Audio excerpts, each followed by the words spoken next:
Guys, pa-tutorial lang tayo. Galing to kay Looney, no? At may kasama siya rito. Ang title ng kanta ay Amago. So, pa-tutorial lang ito kasi 3 chords lang naman buong kanta at meron string pattern, no? So, start tayo kagad, no? First chord ay F. Okay, F. Then second chord ay move lang tayo dito sa 3rd fret. Ganito lang. Yan. And then remove tong isa, and then remove rin itong isa, itong pinky.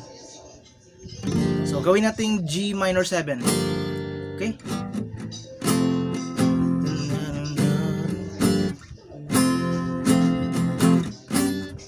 Okay, G minor 7, then B flat, first fret, ganyan ang B, sa first fret lang yan, and then back na F.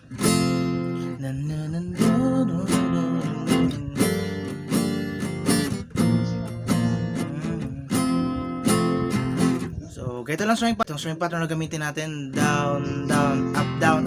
Ganyan lang, ha. At ang last ay muted. Naka-mute yun.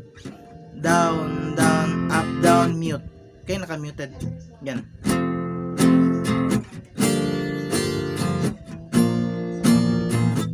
Okay. Kasama ko, gen. Down, down, up, down, up. Okay.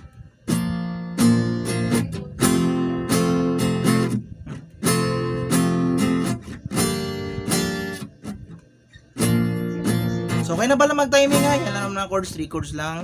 Like, balik lang ang kanta. F, G minor 7, B flat, F. Strumming, yun na yun. Kaya na pala mag-timing. So, pasisural lang ito. Hanggang dito mga tutorial. Bye-bye at happy holidays sa inyong lahat. Bye-bye.